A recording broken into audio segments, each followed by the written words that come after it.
Not many jobs require tighter security than President of the United States, and those tasked with protecting the nation's chief executive must be ready for absolutely anything. Threats to the president are unpredictable by nature, but over the years the Secret Service has developed an incredibly deep bag of tricks when it comes to threat detection, security, and emergency response. Here are 10 insane tactics that you probably didn't know the Secret Service employs to keep those who have led our country safe and sound.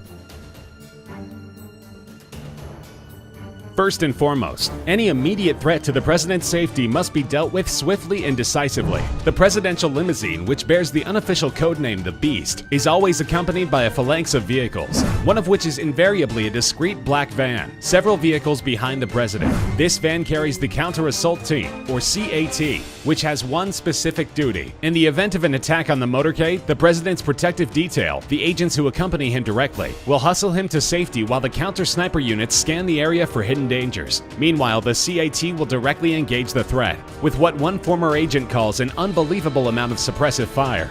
A detail on the counter-assault team is incredibly difficult to land. Perhaps 10% of those that subject themselves to the rigorous application process are accepted. CAT agents are strong, fast, and trained in heavy weaponry under conditions designed to throw off their aim. Fortunately, the team has never had to deploy, and they hopefully never will. But it must give the president peace of mind to know that even a heavy threat can be met with an equally heavy response.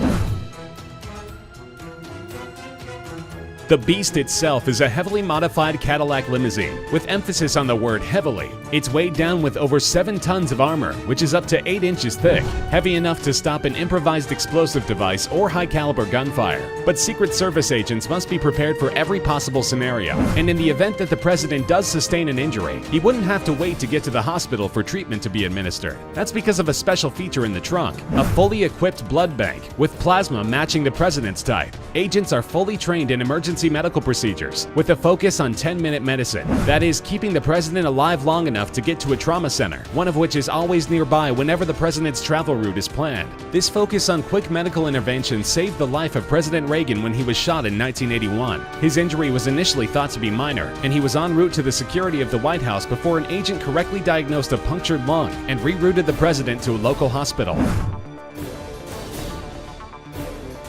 Agents also spend a great deal of time assessing potential threats, which can be challenging in a country that prizes free speech. Even obvious jokes about attempts on the president's life must be investigated. And if there is even the slightest notion that the suggestion is more than just a joke, the Secret Service goes into full-on police mode. This aspect of the job is known as protective intelligence, and its purpose is just that: to gather intelligence about the source of any potential threat, which may mean digging into their online history, interviewing friends, family, and co-workers, looking into past affiliations with sketchy organizations, or all of the above and more. If an actual threat is found to have been made, agents have their choice of 3 courses of action: issue a warning, commit the offender for a psychological evaluation, or charge them with a Class E felony, which generally carries a sentence of up to 3 years in prison. It's long been rumored that the president has an official food taster, but according to former White House executive chef Walter Scheib, this is not actually the case. Speaking with the Washingtonian, Scheib says that only White House kitchen staff who have a special security clearance are allowed to have direct access to the president's food while on White House grounds. But even so, everything that makes its way to the president, from an entree to a random bowl of pretzels, will have been screened in some way by the Secret Service. When the president leaves the White House, stewardship of his food changes depending on his destination. The Navy sends a personal chef with the president on long trips, but aboard Air Force One, an Air Force chef takes over. Things get a little more complicated on visits to foreign countries, and for security reasons, Scheib couldn't go into much detail. But he did imply that this might be one instance in which Secret Service agents are actually required to taste the president's food to make sure that no dangerous surprises await.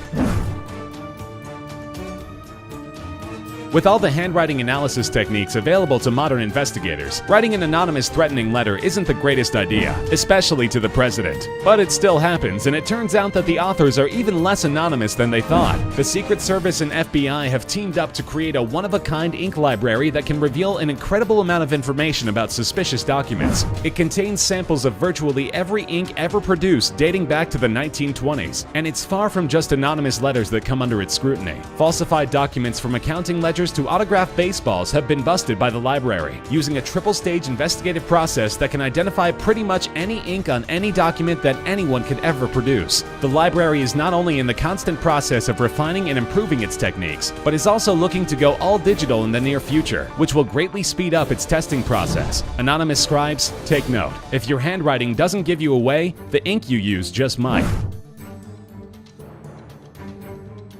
The Beast is just one in a fleet of a dozen highly modified vehicles which comprises the president's motor pool. Each one costs over $1 million and is never without its own assigned agent, a specialized mechanic who also happens to be heavily armed. Until recently, presidential limos would be bought off the lot and then modified with aftermarket products, but the stress on the vehicles caused them to keep breaking down. So beginning with the presidency of George W. Bush, the limos have been built from the ground up. In addition to the extra armor and security features, they're all equipped with fire suppression systems, airtight interiors with encrypted satellite phones, night vision cameras, and Kevlar reinforced tires. Agents assigned to drive these vehicles must undergo intensive training in defensive driving, including evasive maneuvers and high-speed precision driving and cornering. The Secret Service learned many painful lessons from the assassination of President Kennedy in 1963, and it's safe to say that a presidential motorcade is today one of the most secure places on Earth.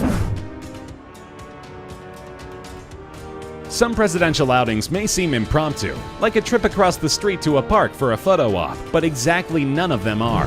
Wherever the president goes, no matter where that is, an advanced team of Secret Service agents goes first in order to scout out the location. They'll want to be familiar with all entrances, exits, bathrooms, and closets in a building, and the general lay of the land in an outdoor setting. But the duties of the advanced team go far beyond such common sense measures. In fact, when the president travels to another state, the Secret Service will consult with all mental health institutions in the area and make an assessment of any patients that have recently been released. This step was implemented after the assassination attempt on Reagan, which probably could have been prevented had it been in place at the time. His would-be assassin John Hinckley Jr. had received treatment prior to the incident and was the type of potential threat that likely would have merited an interview by Secret Service agents if he were to be assessed today. Systema is a Russian martial arts discipline that has begun to gain a following among police, militaries, and yes, the Secret Service. Its anything-goes style of combat is tailored to extreme situations such as taking on multiple armed attackers and focuses on controlling the attacker's 6 body levers: elbows, neck, knees, waist, ankles, and shoulders, through the use of pressure points and strikes. Systema expert Martin Wheeler detailed some of the techniques favored by the Secret Service in a Discovery Channel special. These, of course, focus on confronting an attacker with a firearm and directing the line of fire away from a target. Systema combines fluid, natural movement with precision and explosiveness, a perfect fit for those all-too-casual-looking presidential protectors with ice in their veins.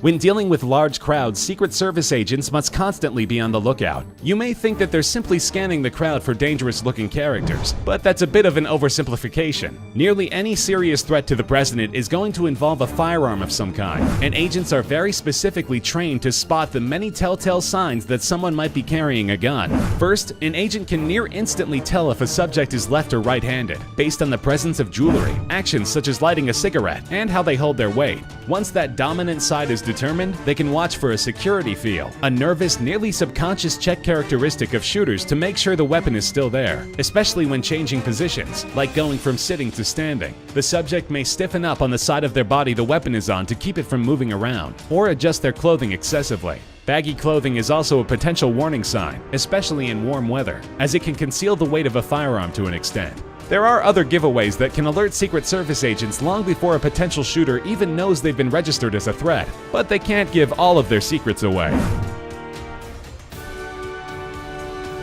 It bears repeating that the president's protectors must be ready for literally any situation, no matter how unlikely. Many are also not aware that even former US presidents are entitled to a lifetime of Secret Service protection, so agents are likely to find themselves accompanying those who have served to some pretty exotic locales as they enjoy their retirements. Enter the Water Rescue Detail, whose job it is to make sure that current and former heads of state who love to get their R&R in the water are never far from safety. These agents train in the harsh and unforgiving surf at Kitty Hawk, North Carolina, and techniques that they can use to extract anybody from any water hazard in any situation. Only about 75 of the 3,200 active agents have what it takes for what some call the most demanding detail in the entire Secret Service. Further details are shrouded in secrecy, but from boating enthusiast George W. Bush to body surfer Barack Obama, these agents are there to ensure that no water-related mishaps befall any U.S. president, past, present, or future.